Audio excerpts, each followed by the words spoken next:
Welcome to Extra Blue. I'm your host, Elena Sonneson. Today I'm joined by, I believe, one of the most talented athletes in American cross-country skiing, Novie McCabe.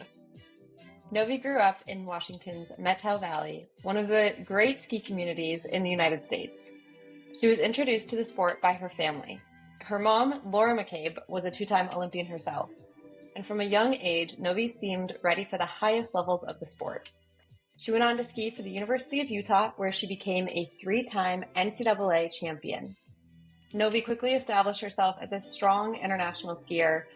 She won a Junior World Championship relay silver medal, represented Team USA at the 2022 Olympic Games in Beijing, helped the U.S. relay team finish sixth place, and has produced some outstanding World Cup performances along the way, including a seventh place finish up the Alpe d'Huez Tour de Ski final climb, as well as an 11th place finish at a World Cup in Falun, Sweden.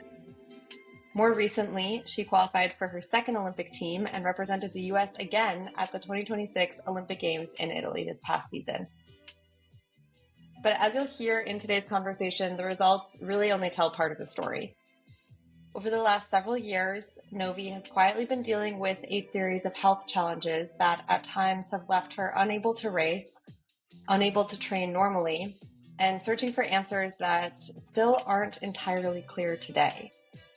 Despite those setbacks, she has continued to fight her way forward, leaning on her teammates, coaches, family, and a community while learning how to redefine success along the way. In this episode, we talk about the highs and lows of the last few years, what it's like to pursue Olympic dreams while dealing with uncertainty, how she learned to find balance beyond skiing, and what continues to motivate her as she looks ahead to the next chapter of her career. Here's my conversation with Novie McCabe. This podcast is sponsored by Gear West. Gear West is your one-stop shop for anything you need for cross-country skiing. That includes gear, equipment, training and racing strategy, and cross-training tools too. As we transition into the summer months, don't forget to storage wax your skis and swap out your pole tips for roller ski ferrules. Roller skiing is such a perfect way to stay in shape for the ski season when there's no snow. It can also be a bit more dangerous, so make sure that you're always wearing high visibility and that your wheel speed is in check. Gear West can help you feel confident on your wheels all summer long. Personally, I've been preparing for some running events this summer, specifically a half marathon, and Gear West has all the running shoes for any type of runner. No matter what speed or running surface, Gear West can provide a gait analysis and find you a pair of shoes that fits right for your goals. They've also got fueling tips and a variety of fueling sources, including running vests and backpacks for your long adventures. Still focused on the winter months? Gear West can help you with ski selections this year. The team works directly with ski service teams in Europe to pick out race skis specific for you. You can find all of this in store or online at gearwest.com. Hi everyone, we have Novie McCabe here on the Extra Blue podcast. I'm so excited to have you, Novie. How are things going today, and what have you been up to so far? Yeah, thanks so much for having me. Things are good today. I have a rest day, so I've kind of just been chilling. We go up to the glacier for the first time this summer tomorrow, which I'm pretty excited about. But yeah, I've basically just been in Anchorage this spring, enjoying the long extended ski season. We've had a lot of skiing up at Hatcher, which has been really nice. That only ended 3 weeks ago, I think, so that was kind of crazy. And we enjoyed a really sunny week this last week, which was awesome, and I think everyone was craving because it's been a little bit of a brutal spring weather-wise. Yeah, okay. Well, how are things looking for the glacier this coming week? Yeah, good. I mean, I've never been up there, so I'm really excited to just check it out and see what it's all about. It's kind of crazy to me that place exists, so I'm feeling super excited. I didn't realize you hadn't been up there. I guess that maybe makes sense because you didn't necessarily join any of the camps last year, and then before that, the glacier wasn't really in a functioning state. So that's wild that it's your first time up there. Totally. Yeah, I know. I kind of agree. I feel like I've been hearing about it forever and was maybe gonna come up here. I remember in high school for a camp and didn't, and then it wasn't a thing for a few years and didn't go last year. So I'm really excited to finally make it happen and see what all the hype's about. Yeah, no kidding. Well, that's sweet also that like it hasn't even been that long since you got off snow. So you mentioned that Alaska Anchorage has had a pretty extended spring skiing season through April and only ended just a few weeks ago. So what did this spring look like for you? How did you like did you take time off right after the end of the racing season, or did you kind of keep skiing and then take time off later? How did that recovery part go for you? Yeah, totally. I took it definitely is a bit strange in Anchorage because I'm not used to like having snow after I'm done with the season. Like I think growing up and then in Utah it was always like season ends and then you go to summer basically and just I wouldn't do anything for a while. But here it's kind of the same. Like I took 2 weeks of pretty unstructured training slash rest after the season and would just like do what seemed fun because it is a little bit hard to stay inside when there's like really nice crust or like great skiing Yeah. still. So I would do some of that and just like made sure that I was getting enough rest at the same time. But then in the last few weeks of couple weeks of April, I guess, started to ramp back up into a bit more skiing just without intensity. But then it was really nice because in May we were still like skiing on groomed trails up at Hatcher. They Wow. were awesome and like kept grooming for us. So I feel like that was really nice because we got to like build in some intensity and like get back to actual structured training while still being on snow. And I've never really had that before. So I was really excited about that, especially with not having bend camp this year. I feel like I'm kind of used to skiing in May. Mm. So it was really fun to keep that going this year. Yeah, no kidding. That sounds amazing. I feel like I've heard so many great things about spring in Anchorage and that it's just the best time to visit. And I've been there in July and I've been there in January, and they have very different experiences. Yeah. But it'd be fun to come in April sometimes because it sounds really amazing. Yes, April's definitely a good time. You should come visit. The crust skiing is great and there's usually more sun, so yeah. Yeah. Well, so it sounds like you took some time to kind of let the body chill a little bit. How were you, I guess, reflecting back on this past season during that time? And have you had a chance to kind of fully process like what went well this past season? And or are you still kind of unpacking that?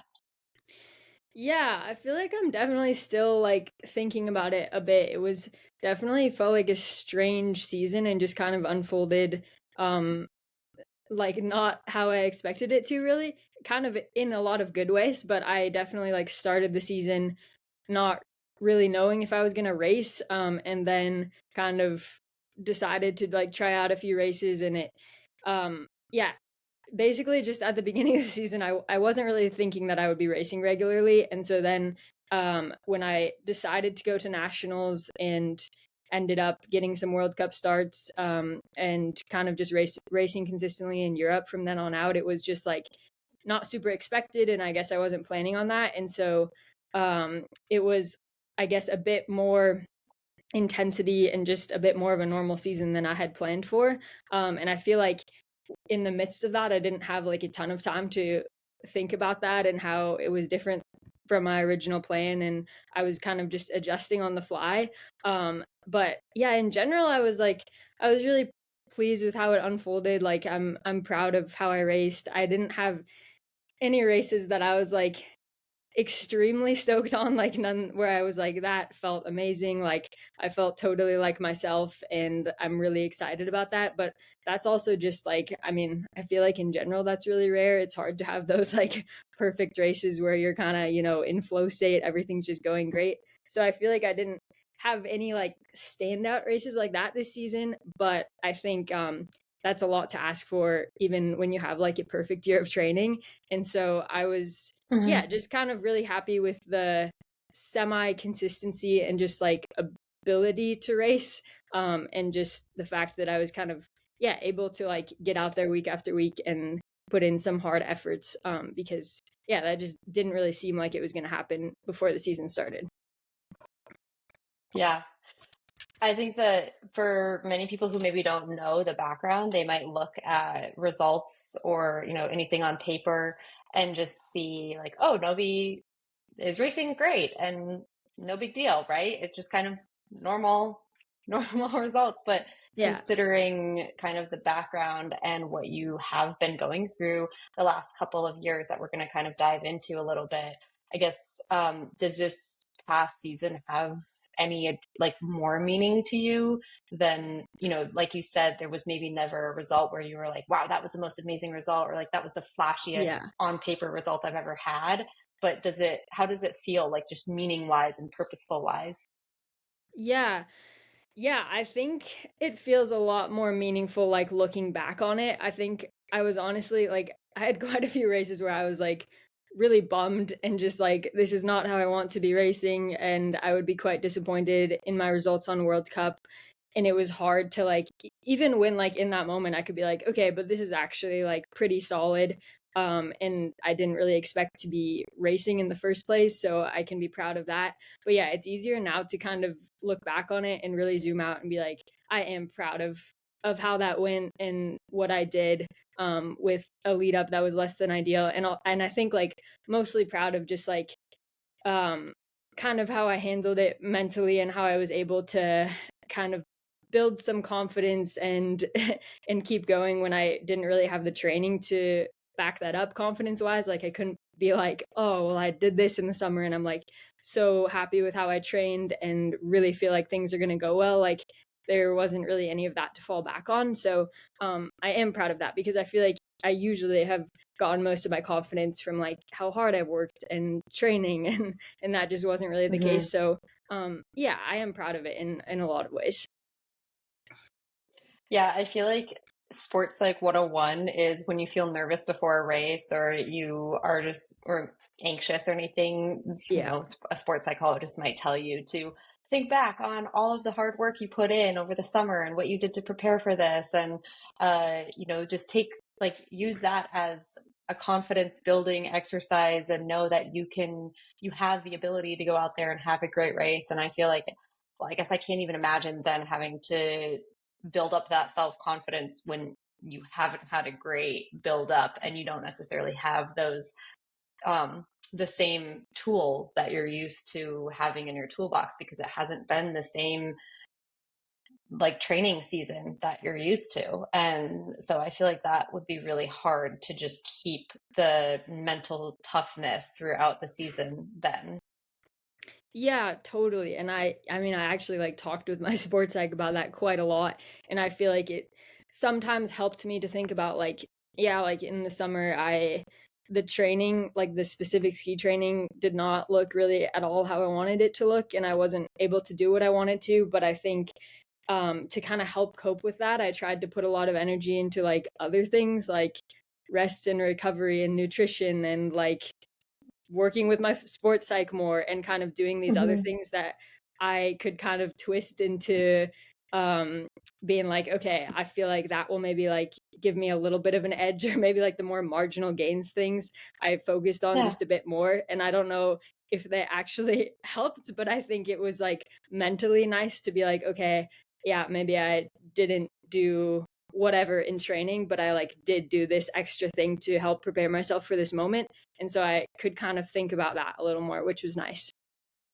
Yeah, those are huge. And all of those marginal gains add up to be like such a significant impact. And it seems to have worked really Yeah. well. So I feel like that is such a great takeaway then. But I mean, it is just really tough to hear about I guess, battle and the obstacles that you've been going through. And it's really been a couple of years now at this point. You've shared that you've been dealing with some mystery health concerns over the years. And so I'm curious if you can take us back to when you maybe started feeling a bit off and what did that originally look like from your perspective? It's a bit of a like really long and boring story, but I'll try to make it short and a little bit more exciting. But basically I think when I was 17-ish, I got it was like I was at nationals and I got sick and I didn't think too much of it. It like seemed like some sort of viral thing. And I raced through it and I remember feeling like pretty empty. Like I was like, oh, this doesn't quite feel like a normal sickness. Like I just can't really push myself. I would feel really exhausted at the end of races, but it wasn't anything crazy. Like, yeah, I didn't have like, I I did choose to like kind of race through it because it was nationals and I wanted to go to World Juniors and all of that stuff that's going on at that age. But I wasn't like super sick or anything. But anyway, that kind of turned into this like lengthy, like I did make World Juniors, but I went, but I just was feeling really weird, like getting dizzy sometimes, just having like these weird symptoms, like feeling kind of like achy, just feeling like whatever I'd had wasn't quite clearing up fully. And that kind of continued. Like I did like keep racing that whole season, but it continued into the spring. And I did cut the season, I think, a little bit short. And then it got kind of worse. Like I just couldn't really do anything. Spent a month like laying around and hoping that it would get better. And eventually like started kind of going to the different doctors, and the consensus was that they thought that I'd had mono in that time frame or some other viral thing. And I was like, okay, I'll keep resting. So I did that, and I feel like about like 4 or 5 months later, nothing was really changing. And then I figured out I had celiac disease, which is like quite common, but like a bit of an autoimmune thing that affects your intestine and like ability to absorb nutrients when you're eating gluten. And so I stopped eating gluten, and then things kind of like got better. Like it was very gradual, but I feel like throughout the next year I was feeling better, and I was like, all right, I feel like that's in the past. And throughout college it was kind of the same. Like I would have these weird periods of time where at that time I kind of felt that it was either initiated by maybe accidentally eating gluten or kind of pushing my limits in training, and I would just start to feel like those same feelings, like just really wrecked. Like I'd lose my appetite, just not feel well in general, and I'd kind of like lay around for a couple days and it would clear up. And I was like, okay, well maybe this is like kind of a good thing. It's my body just telling me that I'm at my limit and I'm never going to overtrain because I just have this like built-in monitoring system that tells me when I'm like on the brink of doing too much. And so yeah, it was kind of that way until and then I came to APU before the 2023-2024 season, I think, was my first full year here, and I was feeling like the best I'd felt in training. I'd had like very few episodes of whatever this was of like not feeling super well, and so I had really uninterrupted training, and then headed into World Cup feeling kind of in the best shape that I feel like I've been in. I was really excited, and I had some like decent races in Ruka, and then I got sick and maybe went back to racing a little bit too fast. But everything, all of those things kind of just came back. Like it was the same, like kind of like lightheadedness, just aches, like not feeling well. And this was like a few weeks after being sick. And I was like, oh, it feels like this is just hanging on a little bit too long again. And I was, yeah, not maybe the smartest in hindsight. Like I kept racing. I tried to do the Tour de Ski, dropped out. And then like went to a training camp and just felt like I had to like get consistency in training to feel better. And then that didn't really work. My family was living in Switzerland at the time, so I went to stay with them, and things got like way worse. Like I would try to go on like a 15-minute walk or jog and just feel like I like could not do it. Like I was just feeling kind of like fluey all the time. And yeah, so then I kind of started trying to pursue some medical answers again. And at that time I was also like trying to get ready for U23s, and it was weird because I had like a really rough couple weeks in there, and then I could get back to training and it would be fine. And I felt like it wouldn't really be fine, it would feel pretty bad, but I could do it. And I think I was really kind of obsessed with preparing for U23s and specifically the 20K. So I was like, I want to do that no matter what. And I did my best to get ready. And like Flora, my coach, Eric Flora, was like super helpful with adjusting training and like trying to get me ready for that. And I think it was weird because at that time too, I could kind of like, I felt like I could prepare for one race mostly by like resting and doing really easy training, and I was still in good enough shape, I feel like, from earlier in the winter that a singular race would go okay, except for then like afterwards I would just be destroyed and feel horrible for like the next week, and like a back-to-back racing situation was not really gonna happen. So it was like, yeah, it was a bit of this weird thing of like, okay, I can still race, but it's not like I maybe have one good race in me. It's probably going to feel quite bad, but I feel like I'm in good enough shape to like squeeze out a good one maybe, and then I'm going to suffer for the next week, which was like not the most fun, I feel like. And it kind of made racing like this thing that it was just kind of like a mentally complicated thing. I was really frustrated with like the physical symptoms I was feeling, and also kind of like scared. I feel like I would have these like weird vision things going on. I felt like lightheaded and like kind of clammy all the time, and I just like had no appetite. Like I was like, something feels wrong. And I also have never really had the best relationship with like, I definitely get stressed when like something feels wrong with my body, and I'm like, what's going on? Like, is something seriously wrong with me? And I think that was not helping either, like kind of being in that headspace of like, yeah, something feels really off. I don't know what it is. I've and just like kind of feeling not comfortable in my body, I guess. And so anyway, I really started trying to pursue more answers. I found out things were a bit off with my thyroid, and I had Hashimoto's, but we didn't know, which is like um an autoimmune condition where your thyroid just gets attacked. It's also super common, and often people have it along with celiac disease. So I like got on thyroid medication, but we weren't really sure if that was the answer. But anyway, so after that season, I actually, I think at the end of that season, things came around and I kind of started feeling normal again in racing. And I was like, epic. Okay, I don't have to think about this again. And then like went into the summer, started feeling off, and basically I think made some bad decisions and like continued to push myself through training that I knew wasn't really working for me, or I just kind of continued to do what I had always done in training while not feeling well. And I think really dug myself into a hole. And basically that fall I was like, yeah, I like can't really race. Like I got to October camp and was just really not feeling well still and struggling to train.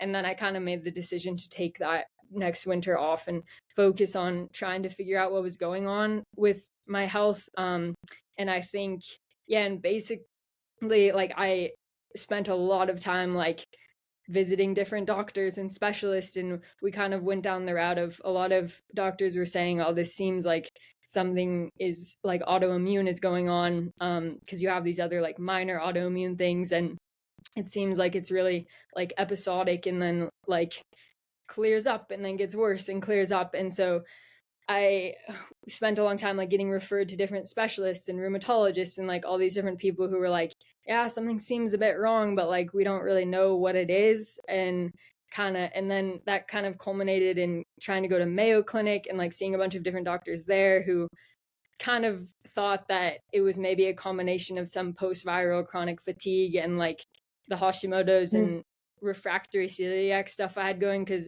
the celiac refractory celiac, I guess, is when your intestines just don't really heal from the damage that gluten has done, as I understand it. So like not eating gluten doesn't quite clear everything up, like you're still having problems. But so I just spent a lot of time trying to get all of that in check, and basically tried to in my mind be like, okay, I know that there's nothing like significant that's super wrong with me, and there's probably some sort of post-viral thing going on that people don't really seem to understand, and most specialists would be like, yeah, you just need to like maybe rest, like maybe just take it easy in training, we don't really know, just be patient. And so I tried to just really commit to like doing what felt good to me, and yeah, I guess resting that winter. And it was definitely frustrating to not have, like I really wanted someone to be like, oh, just like do this or take this medication and this will fix everything for you, and that didn't really seem to be an option. And so I think a big part of it for me was like accepting that that wasn't the case and trusting that it would get better, and just like I guess listening to my body and trusting what it was telling me and kind of navigating training and trying to recover that way. But yeah, and it's like still a bit of an ongoing thing. Like it's just I don't really, or this year training is going so much better so far, and I've been able to train more normally than I have in the past 2 years, which I'm super excited about. But I still definitely have times of like, oh, I feel like I maybe crossed a line there, and then I feel kind of those weird symptoms come back and have to back off, which is a bit hard because I never want to like adjust training or change anything, but I am definitely learning that that's what's best for me. But anyway, it's kind of been a long journey with no like definitive answers, and a lot of like having to just like listen to my body and try to find my own answers, I guess. And also like I think it's this hard thing of like I feel like I spent a lot of time gaslighting myself into being like, well,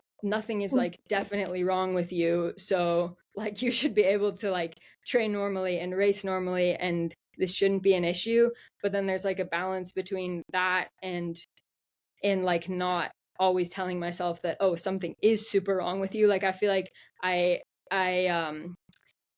I have to tell myself that I am like healthy and that my body's capable of behaving normally, and that there's nothing significantly wrong, while also acknowledging that sometimes I can't do what I want to do because I'm having these like bad feelings or symptoms, and like that's okay. But it is definitely, I feel like a bit of a battle to like have those two things exist at once and like be okay with the fact that my body needs something a bit different than other people, and like acknowledge that something is a bit off without being like something is seriously wrong. Like I need to find answers, and because I feel like I kind of had to give up a little bit on finding like answers that explained everything, because I think it's just a bit more complicated than that. But yeah, that was a super long rambling answer, but that was basically the situation with that. You do not need to apologize, and I would say I'm sorry that you've been dealing with this for so long. And I mean, I've known about snippets of things, but even that I haven't like heard the whole story. And so I am just really sorry that it's been such a battle throughout all of these years. And uh, it's so hard to, yeah, I guess it just goes into like you never know what someone's going through. And um, throughout all of that, you still had some really great performances. I mean, you said like you've been battling this basically since the age of 17, and you went on to ski at Utah and had some incredible performances at Utah. You had some amazing performances at U23s and on the World Cup throughout all of those years, despite being in the middle of battling all of this up and down roller coaster. And really, it does seem like it's been such an insane roller coaster of not knowing like which direction you're going at any point in time. So um, I'm really sorry for everything and just all of this like shitstorm that you've had to deal with. And um, I'm curious, like throughout all of that, then when even though you have been having so many unanswered questions, and there's still so much still that you don't know, I guess, and throughout the years you haven't known, how did you then handle the positive performances when you had like a great result that you were really proud of, or you um, had a great performance on paper, right? Like, was that something to celebrate? Did you ever feel like it was maybe feeding the monster in a way of, you said you're like, I can race really well, but then I'm going to feel so awful for over a week after that. So how did you handle that process? Yeah, totally. Yeah, I think a bit of like a mix of things, and I think I will like a lot of the time it hasn't been like that. Like I definitely had a good chunk of time in college where I feel like things like this was very much an in the background thing. Like I would feel Mm. a little bit like of the mystery bad feelings every once in a while, but it like I honestly didn't give it a second thought. And it's definitely been more in the forefront like the past couple of years, but and also like yeah, the weird periods of like really feeling kind of unwell for an extended period after races have also been like really intermittent. But I definitely, yeah, like at the beginning of this year or the beginning of this season, there was definitely more of that. And it was hard to imagine kind of doing that again and again all season. And I think that I really just had to kind of like trust that it wasn't always going to be that way. And I think even like at nationals, I guess that's an example of like some racing that I was really proud of, and I had results where I was like, yeah, I was really happy about it. I felt like I had a lot of self-imposed pressure going into nationals, and I was like Mhm. super proud of being able to perform how I wanted to. And it definitely, like, I think when I had those performances that I felt like lived up to my expectations, it was definitely a bit easier to be like, to, not feel so great the next few days and not be that upset about it. And also, like, at that point, Mhm.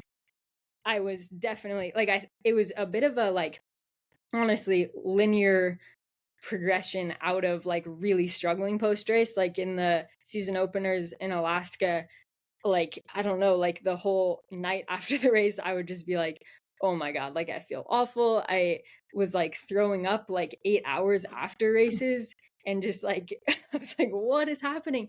And then it just like took a few efforts, and that kind of would gradually get better. And so I think part of it, Huh. honestly, this year was just the fact that like I didn't do anything hard until like October. And so I think it was a big shock to my body to do that hard stuff again.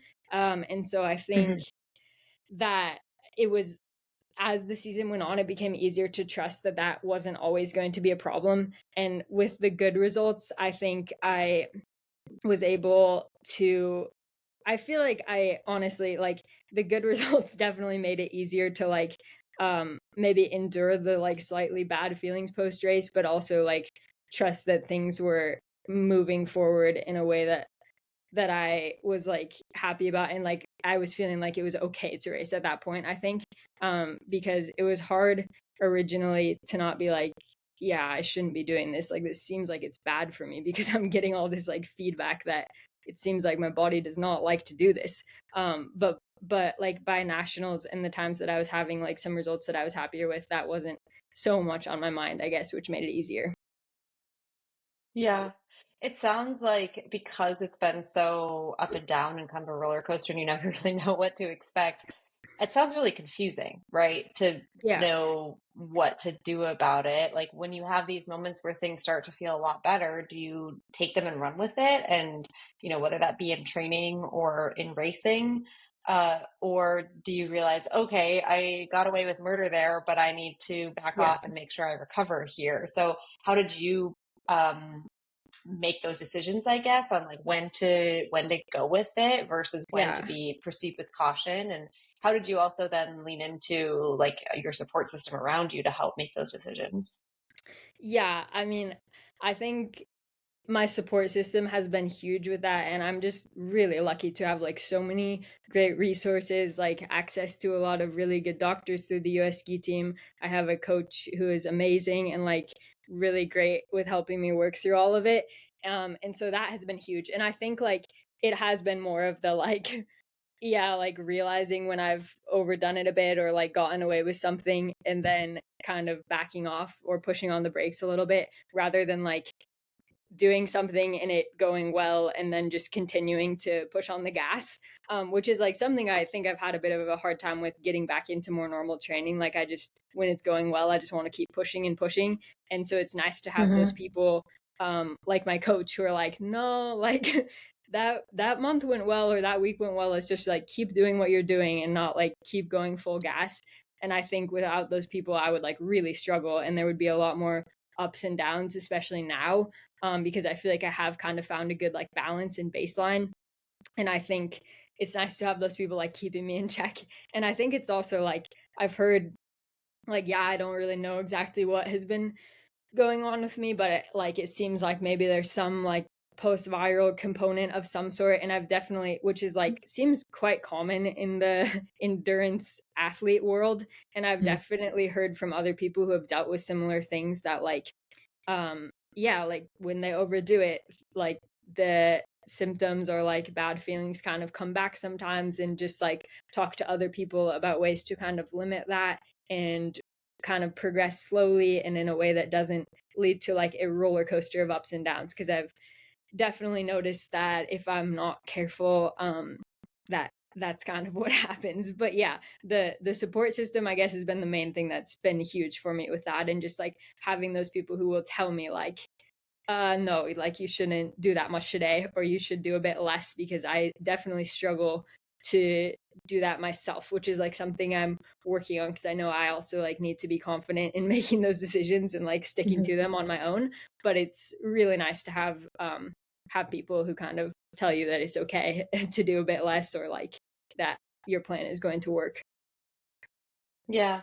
I feel like it's crazy, for maybe a non-endurance athlete or high-performing athlete, for them to look in at a situation like this and be like, oh, well, I had mono and I was fine. Or, I um like got a concussion and I took a couple weeks off and I was fine. And I feel like so many times in like elite endurance athletics, it's not that smooth or that easy of a recovery after something like that. And I think maybe, I mean, I guess I don't know the science behind it, but I feel like maybe just because we are one so in tune with our body, because it's literally what we're looking into and like checking in on every single day throughout every day, all of the time, essentially. But also because of the efforts and the work that we put our bodies through of just um, whether it be intervals or strength session or the mental fatigue or like whatever it is, I feel like our bodies are always kind of in this constant state of high functioning, or at least it's like very demanding. We are very Yeah. demanding of our bodies because of the sport and the training that we put them through. And therefore, when something goes wrong, like getting something like mono or a concussion or struggling with celiac, it's heightened to the like highest degree possible. And it's not just, oh, take a few weeks off and you're going to be good to go. It's like, no, this is something that you might deal with or struggle with for a long time to come. And I don't know if there's any science behind that, but I just feel like the trend with the elite endurance athletes who do struggle with some of these, overcoming these things, it makes a lot of sense just from that trend, I guess. What do you think? I agree 100%. Like I think we put our bodies through a lot. Like we're really stressing our bodies super frequently, and like usually in a rather systematic way, but like it also just equates to like a high stress load in general. And I think I also totally agree with the fact that like yeah, we're pretty like hyper aware of things, and like it's part of our job to notice when something is off with our body. And that's definitely something I've struggled with. Like I feel like I've become even more hyper aware, because when something is off, I often my brain goes to like, oh no, this is going to like put me in a hole for the next 3 months, uh and I kind of freak out about it. So I've really had to work on quieting that voice a little bit, I guess, and Mhm. kind of finding a balance between yeah, being aware and like listening to my body and making changes to my training based on that, but also like not freaking out when I like have a headache or like feel a bit weird Yeah. after an interval, because like that's what happens. Like training doesn't always feel good. So it's definitely been a bit hard for me to like find that balance. And I think I used to be definitely be more of someone who like with racing and training, I'd be like, I don't care at all how I feel. Like I'm gonna win this race, or like I'm gonna do this in training. Like it doesn't matter. I could feel bad or good. I'm still gonna make it happen. And I think I've lost that a little bit, and I now get quite scared in races where I like feel a certain way, because I immediately am like, well, what if this ruins the rest of my season? Or like, what if I don't recover from this race for like a few weeks? So I think I've had to, yeah, I've thought about that a lot for sure. And I definitely have struggled a bit to find a balance there. Yeah.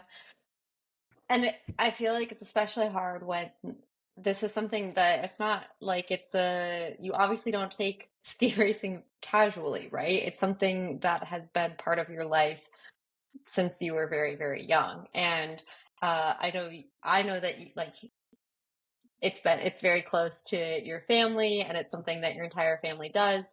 But can you share a little bit to listeners about, you know, how you started skiing, where the passion for skiing came from, and why you're still like what is keeping the passion there? What's kind of the history there for you?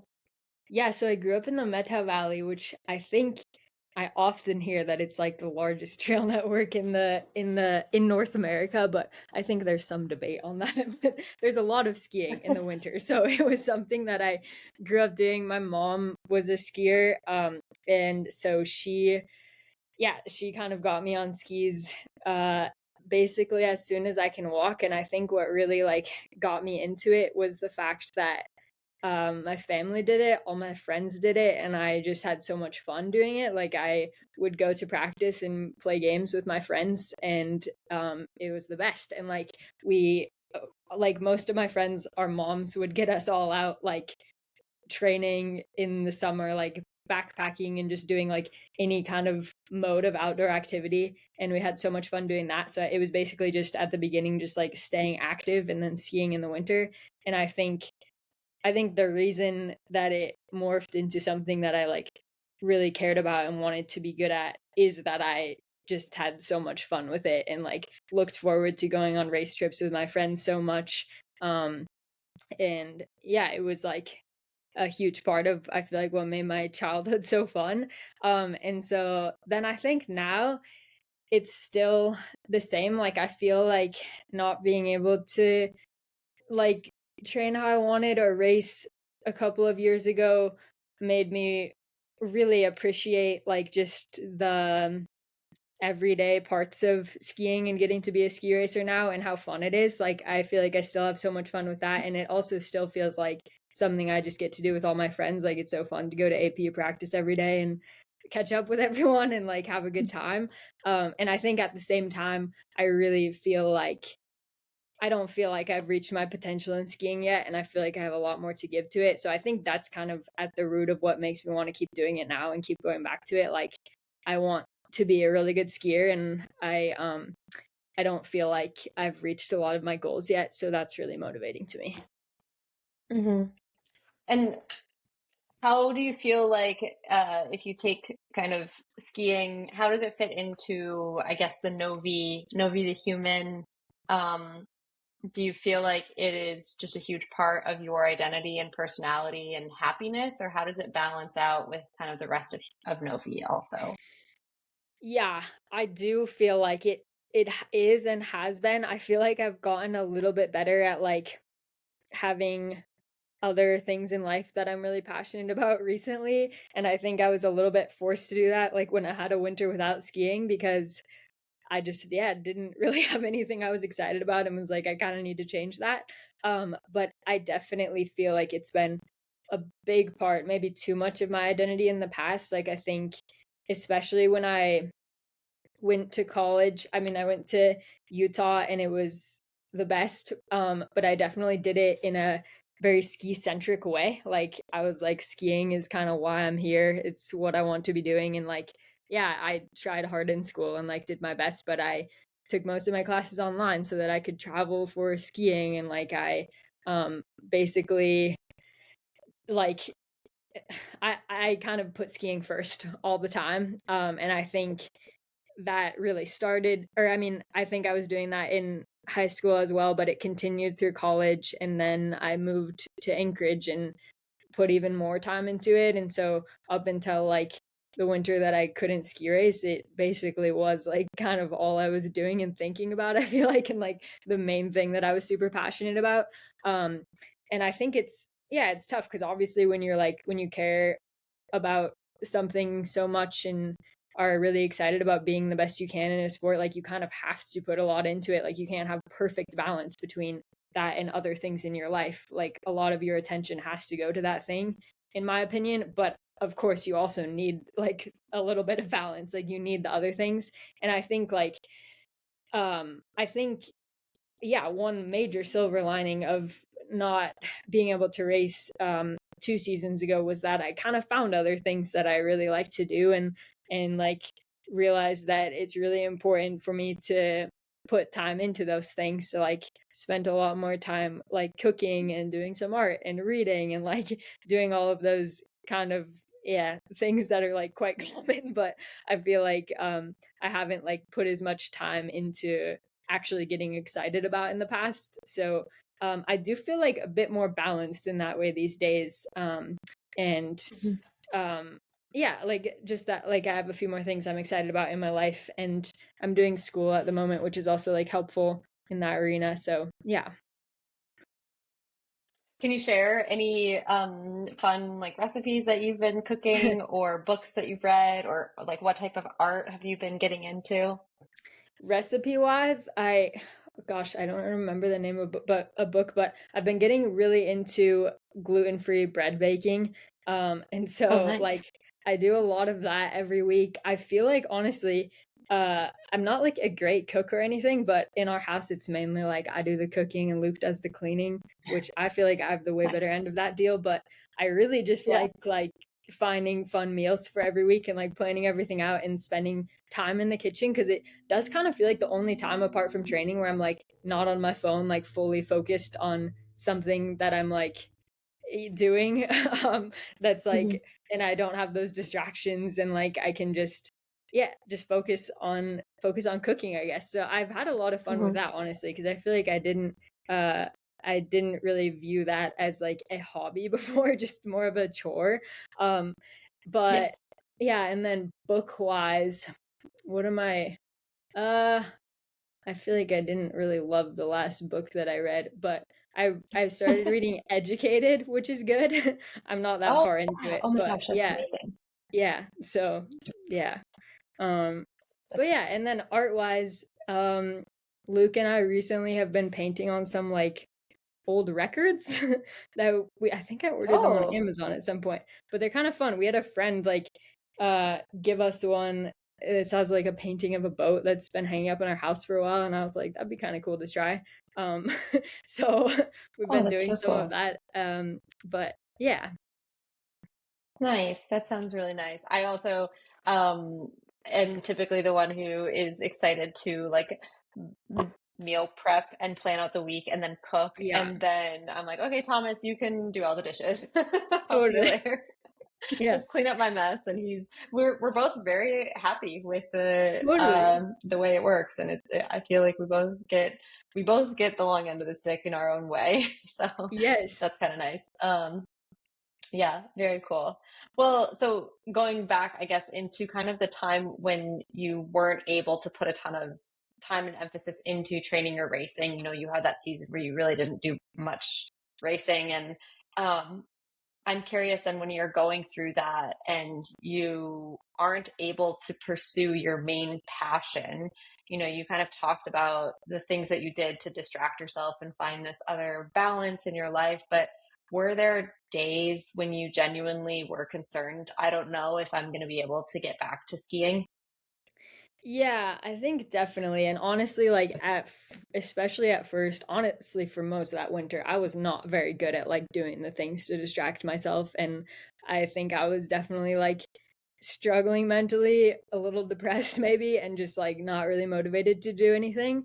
And I think, yeah, it felt like the answers to like my health struggles were super elusive, and I was really frustrated by that, and it felt like without a like definite answer I wouldn't be able to get back to skiing in the way I wanted to. So I kind of saw like that as like a must have to get back to skiing, which like it hasn't obviously played out that way, and I which is great, but I think I definitely was feeling like without finding those answers that were seeming impossible, I wouldn't be able to get back to skiing at the level that I wanted to. Um, so yeah, I had a lot of those days. I think honestly most days were a little bit like that for a while. Yeah. And it was definitely yeah, a bit of like a tough time mentally, and I think just like yeah, it was something I hadn't experienced before. I've like never not raced in the winter, and all my friends were gone and racing, and I think it was just like a super new experience and pretty difficult to navigate in the moment. Yeah, I mean, I can't even really fathom going through something like that, where it's something that like I care about so much, and it's casually, I guess, kind of like FOMO, but it's so much deeper than that and so much more impactful than that. And so, what brought you back, or what kind of kept you fighting along the way throughout that time? Yeah, that's a good question. I feel like I've honestly kind of like blocked it out a bit. Like I don't even remember that Yeah. winter really. But I think I had like I definitely had some like it was really nice when some of my teammates would be back. And because I think that's the other thing is I moved to Anchorage and yeah, immediately was on APU and I don't really like have a greater community outside of the ski community, which is huge. So I feel like I have a decently like big community, but like most of my friends are were at that time like gone racing in the US or in Europe, which was strange. But like when they would be back, like I was definitely it wasn't like I was not skiing at all winter. Like there was like a month where I wasn't doing anything because I really didn't feel very good. But then I was able to like get back into like our easy skis. And I think that really helped, like just like getting outside and moving, especially with friends or like with like Eric or like someone who was willing to like talk things through with me and be like, yeah, it's gonna be okay. Like and kind of like I think also being able to get to the point where yeah, I was able to like ski yeah, an hour a day or like do 2 1 hour sessions was really helpful because it allowed me to kind of like build a plan that made me feel like I was working towards something a little bit more. So I think that was really huge. And then like I when I like I definitely had some like helpful doctor's appointments that even if they weren't like didn't yield any answers, they made me feel like I understood a bit more about the situation or like had more ideas of what I should do. And I think I was super fixated on trying to find answers, like I think a little bit too much so. But I think when I did like um get a little bit or I think the answer ultimately was that there like weren't any answers and I realized that after seeing a bunch of different doctors and I think just like getting more reassurance that yeah, there wasn't something like super wrong that needed to be like dealt with in any specific way and um like many doctors had like some ideas and I was kind of able to like go off of that and try to figure out my own path. But yeah, I think that when I wasn't doing anything, like I really struggled with or when I wasn't able to like ski at all and was just at home, that was a real struggle. And I think looking back, like I should have had more like I should have tried to um like change some things probably or like done some things differently because I think at that point I was just like yeah, sad and unmotivated and like didn't really make enough of an effort to help myself. So I think but I think the main thing was like um getting some resemblance of like structure back. I feel like that really helped. Yeah. Yeah, and I feel like what's maybe important there is realizing that it wasn't going to go from 0 to 100, but starting to be able to incorporate like 30-minute runs or a 1 hour Yeah. ski, and then it's 2 1 hour skis, right? And I feel like that probably helped progress things and also give like a little light at the end of the tunnel that like things can get better. It just might take some time. But it sounds like it was not very fun. And um I guess I'm just like really sorry that it's been like that and that you've had to kind of go through that. I'm also glad that you've had such a great support system. And so, you talked a little bit about Eric Fora, your coach already, and also the resources through the US ski team and the doctors and such. But how else have you over the last few years really depended on your support system to kind of get through some of this?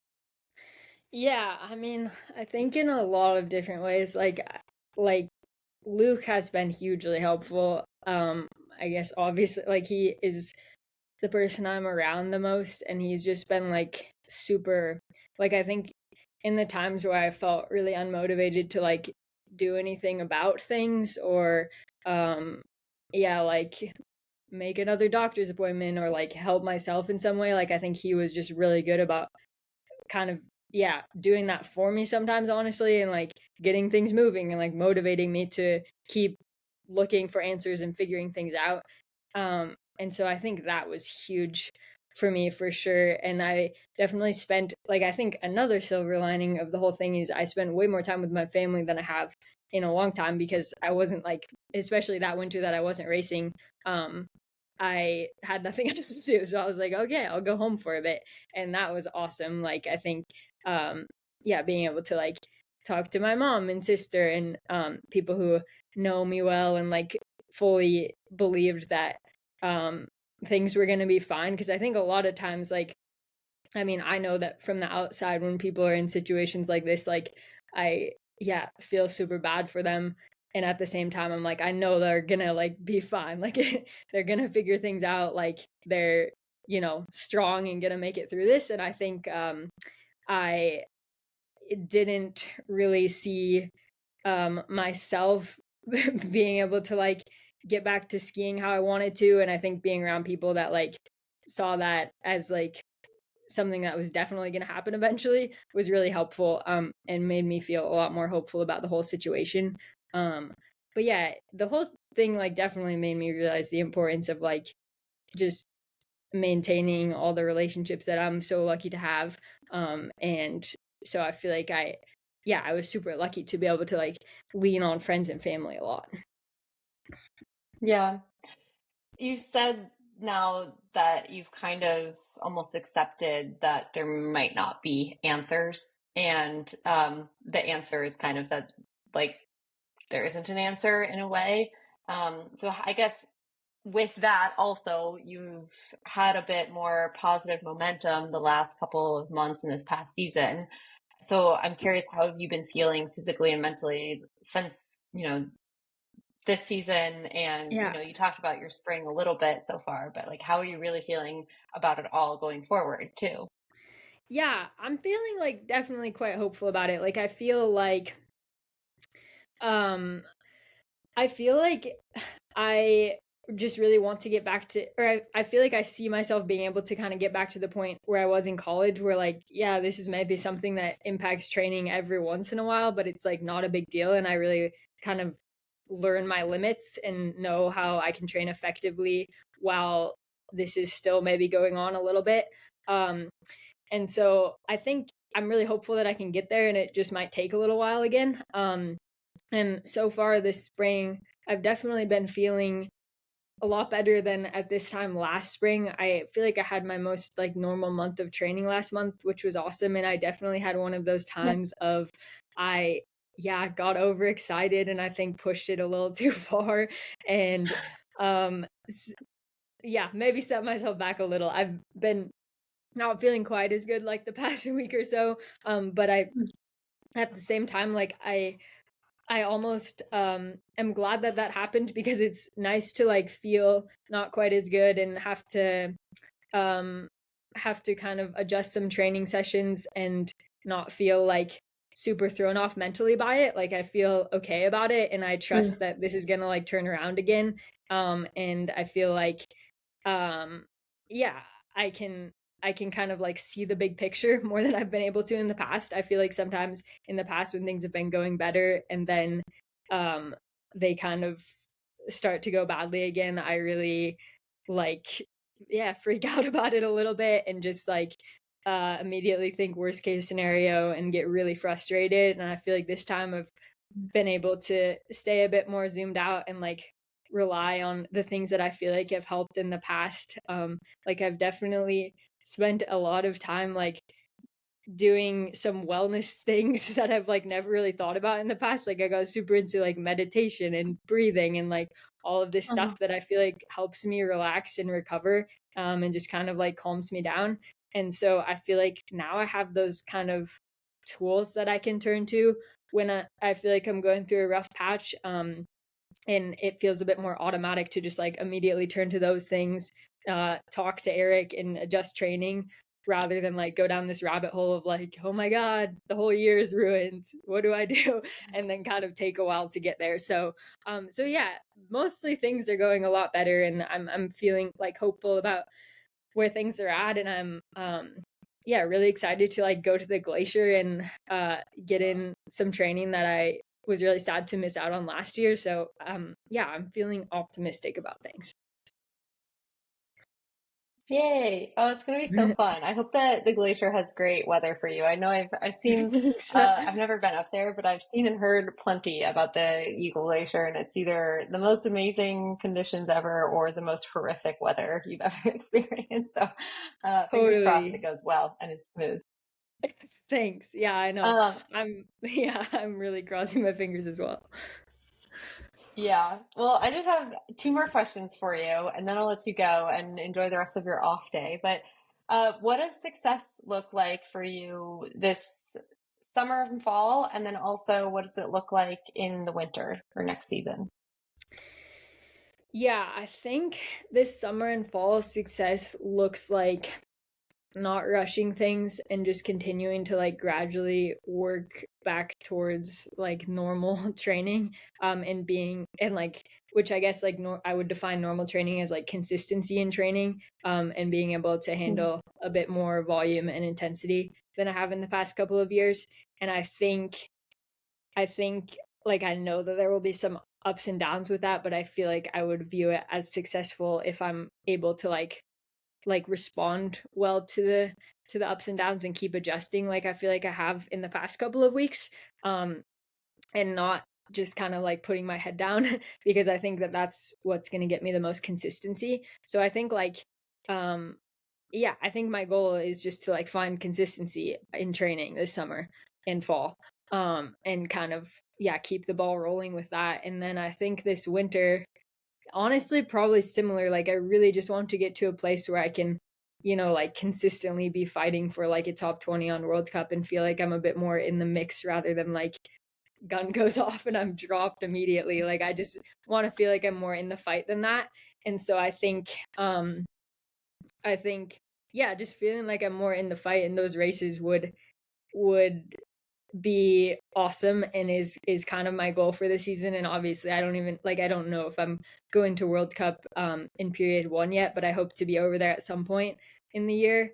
And I would love to make world champs and be in a place where I can be more competitive. I feel like ever since the Beijing Olympics were like super cool. I was really excited to be there. But after that, I was like, okay, next time I'm at a championship, I want to be like competitive. And that just hasn't really happened. Like, I feel like I've kind of maintained a similar level since then. So I would love to like work towards that and be at a place where I can yeah for one have the goal of qualifying for a championship team but also feel like when I when and if I make that team like I'm in a place to like actually put down a really good performance. So I feel like those are kind of my main summer fall winter goals. Yeah, thanks for sharing. I Yeah. appreciate that, and I'm excited for to. I'll be cheering for you throughout the summer and fall for that consistency. Like I really hope you do find it, and I hope that there are less of those road bumps in the middle of the the training journey, Oh, um, and then also, yeah, I'll be cheering for you throughout the winter too, for you to find that consistency. And I'm sure, I bet it's in there. I'm sure it won't be so smooth all the time, but it also never is for anyone. And so, yeah. um, yeah, I believe in Yeah. you. But Thanks, Elena. last question. Yeah. Last question for you is if you could say something to anyone who might be in the middle of struggling with a health concern or unanswered questions, or they just don't know what's going on, but something does not feel right to them. Uh, and maybe that's physically, maybe that's mentally, whatever it might be. I guess what would you tell them to help them kind of work through that process? Yeah, I think I that's a good question. I feel like a big one for me when I've been struggling, like maybe mentally as a result of struggling physically, is just kind of remembering that like no feeling lasts, like mental or physical, I guess. And that things are always shifting and changing because I feel like it's just really easy to, yeah, when you're feeling bad mentally or physically like feel like it's going to be forever. Like honestly, even when I get a head cold, I'm like this is always going to be this way. Like I'm never going to be the same. And I think it's just easy to forget that like yeah, things change fast. And so I think yeah, I think especially with the mental stuff just yeah, just realizing that everything is temporary. And I guess that's like super simple, but I think that's been helpful for me. Yeah. Yeah, I think there's a lot in there. Nothing is forever. So, Yeah, totally. um, yeah. Well, Novi, thank you so much for taking the time to chat with me today. I really appreciate you sharing everything. And I know it's not necessarily fun to kind of unpack some of those experiences. So I really do. I mean, I know that yeah, it's not fun. So I just appreciate you being so honest and kind of transparent throughout it. And I think it speaks a lot to just who you are as a person and giving it kind of everything you've got, no matter what. So really appreciate it. And I do genuinely hope that the glacier is so great and that like you're feeling good and um, weather is good, vibes are good, food is good, all of the things. So I'll be cheering for you from just a few time zones away. Thanks so much, Elena. That means a lot. And I think, yeah, I honestly am not the best at communicating and being honest and open with my feelings and experiences, but like you have inspired me so much to be better about doing that. So yeah, thanks for chatting with me and giving me the opportunity. And it's been fun for sure. Thank you for listening to this episode of Extra Blue. And Novi, thank you so, so much for joining me and being so willing to share your story. I think one of the things that stands out the most about this conversation is that resilience doesn't always look like standing on a podium. Sometimes it's showing up day after day without answers and continuing to believe in yourself despite not always taking steps forward. I hope you'll join me in cheering for Novi this upcoming season. I think her best is yet to come. If you enjoyed this episode, please follow the show and consider leaving a rating and review. Share the show with a friend, give me feedback on the conversations you enjoy, and let me know who else you want to hear from or topics you want me to share next.